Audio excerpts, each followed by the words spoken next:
In the closing months of 2025, far behind the grand oak entrances of Windsor Castle's administrative quarter, an unprecedented legal gathering quietly took place, one that fundamentally reshaped the internal dynamics of the British royal family. There were no formal declarations delivered from royal balconies, no polished statements released to global news outlets, and no hints dropped to the press. Instead, the future of Queen Camilla was rewritten by a single solicitor standing before a quiet room, holding a sealed legal directive marked with the personal signature of the late Queen Elizabeth II. Within a matter of minutes, Camilla's long-term presence at Windsor Castle was erased. The late monarch had drafted an unyielding, legally binding command. It contained an absolute restriction that no sitting king, royal courtier, or marital bond could ever override. This was far more than a personal wish or a soft recommendation. It was a private mandate engineered to endure across generations, surviving shifts in reigns, changes in royal titles, and reorganizations of the royal household. Long before anyone inside that chamber uttered a word, the outcome had been permanently etched by a monarch speaking beyond her lifetime. Imagine the mounting tension inside that space. Palace attorneys had requested the presence of King Charles, Prince William, Princess Anne, and Camilla for an urgent private briefing after archivists officially authenticated a secret addendum linked to the late Queen's personal estate instructions. To Elizabeth II, Windsor was never merely a weekend getaway. It represented unbroken continuity, moral weight, and the historical heart of the sovereign realm. The lead solicitor unsealed the velvet-lined binder and delivered the text with sharp, professional calm. The late Queen's clause permanently banned Camilla, the Queen consort, from ever residing within Windsor Castle, maintaining private suites inside its walls, or directing any aspect of its residential staff. King Charles remained silent. His hands gripped the mahogany table as the weight of the moment set in. Even as the crowned monarch wearing the historic St. Edward's crown, he possessed no legal authority to undo the framework his mother had built to outlive him. At first, Camilla assumed the directive was purely symbolic, perhaps placing light boundaries on her ability to host specific state receptions or position herself at certain public ceremonies. But the solicitor quickly clarified the absolute reach of the mandate. The ban was total. No overnight stays, no dedicated office quarters, no authority over staff assignments, and no right to use Windsor as a widow's residence in the future.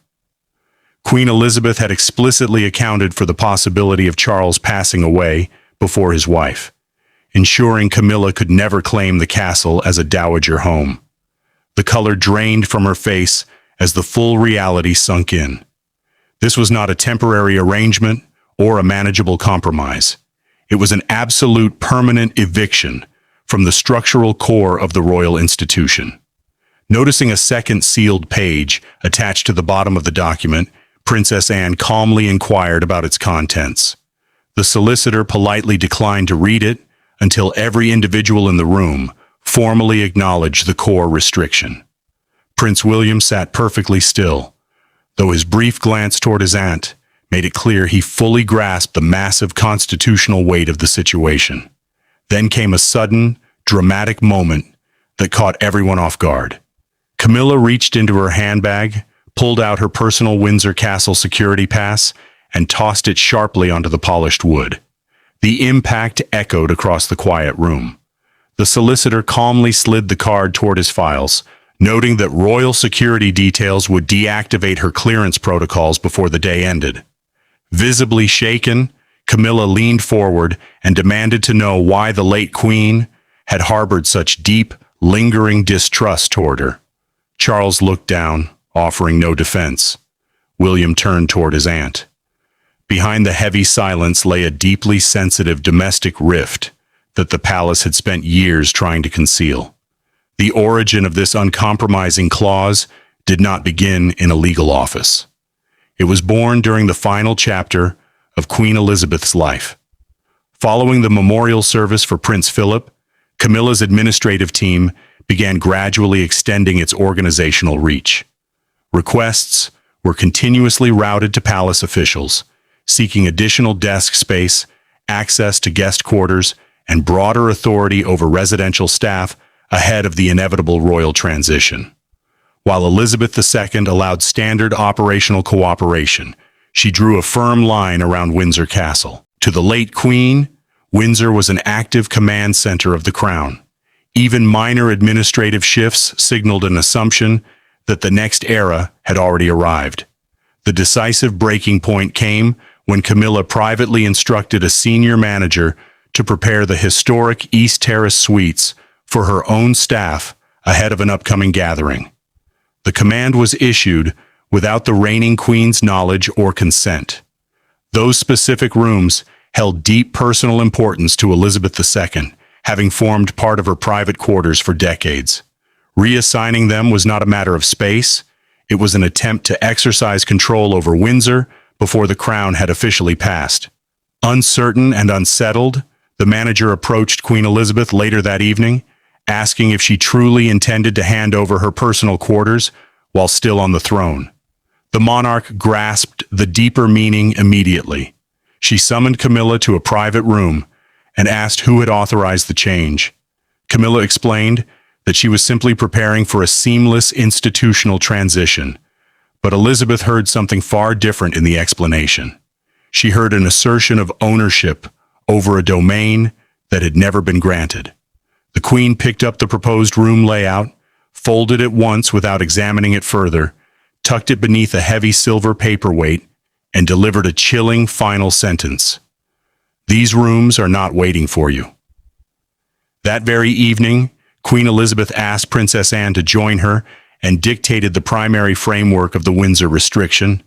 She explained to her daughter that standing alongside the monarch did not grant an individual automatic stewardship over sovereign property. Later, senior legal experts refined the text, embedding a protective shield that prevented any future king from granting residential privileges to Camilla within the castle grounds. Charles was quietly informed that his mother had established firm boundaries, but he chose not to intervene, assuming time would soften the divide. Instead, those boundaries became unbreakable law. Back in the briefing room, as the legal reality took hold, the meeting devolved into a fiery family confrontation. The moment the legal team stepped outside, Camilla turned on Charles, demanding to know when he first realized his mother was drafting restrictions against her. The king acknowledged that his mother had expressed concerns years prior, but maintained he never knew a legally binding directive had actually been executed. Camilla refused to accept his explanation. She reminded him of the decades she had spent navigating severe public backlash, media pressure, and personal isolation to stand beside him on his journey to the throne. Now, she felt he was sacrificing her standing to safeguard his mother's legacy. Charles responded that protecting his wife could not extend to violating constitutional principles by ignoring a monarch's final legal mandate. Prince William then stepped in, confirming that every operational expansion and space request submitted by Camilla's team for Windsor was officially terminated. Camilla turned her frustration toward the heir to the throne, accusing him of leveraging his grandmother's clause to push her out of royal life. William calmly rejected the notion, stating that Windsor belonged to the sovereign crown and the line of succession, not to personal ambitions. At that point, Princess Anne called the room to order and presented the second sealed page. The secondary document contained no legal jargon or asset tables. Instead, it designated an official guardian. Queen Elizabeth had anticipated that Charles might find himself torn between personal devotion to his wife and his overarching duty to the throne. To spare him an agonizing conflict, she took the authority out of his hands completely. The legal power to enforce the Windsor directive was placed exclusively with the one royal she knew would fulfill the duty without sentimentality, hesitation, or personal conflict: Princess Anne. Anne stood beside the solicitor as he outlined her official role. She was named the permanent trustee of the mandate. Her task was absolute: to shut down any administrative request, security workaround, or organizational change aimed at giving Camilla residential footing at Windsor. This did not grant Anne ownership of the estate, nor did it place her above the reigning monarch, but within the strict scope of residential access and staff authority concerning Camilla, Princess Anne held total, unassailable power. Charles absorbed the reality in utter silence. His mother had entrusted his sister with a duty she knew he would be too emotionally conflicted to execute himself. Princess Anne looked at her brother, making it clear she took no pleasure in the responsibility. She stated she would willingly give up the burden if doing so didn't mean breaking their mother's final directive. Anne then revealed that Camilla's team had recently drawn up plans to establish an official Queen Consorts division directly inside Windsor, a subtle move that would have placed private offices, communications, and dedicated personnel under her direct control without requiring formal living quarters. It was precisely the kind of quiet structural shift Queen Elizabeth had warned against. Exercising her newly confirmed legal authority, Princess Anne signed an immediate enforcement decree. Every planned office space was canceled, all staff transfers were revoked, and any equipment set up for the new division was ordered removed before sunrise. She placed the document before Charles, passed him the pen, and waited. Following a long, heavy pause, the king signed the official acknowledgement, formally submitting to his mother's command. By the next morning, the structural impact of the directive swept through Windsor. Security details received revised access rosters, estate managers wiped room allocations, transport officers removed Windsor from Camilla's personal travel schedules, and the king's private secretary was ordered to erase her operational footprint from the property entirely.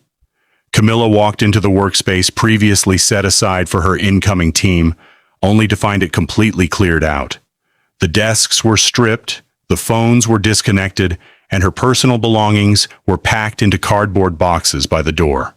Security staff delivered the final operational rule with cold precision.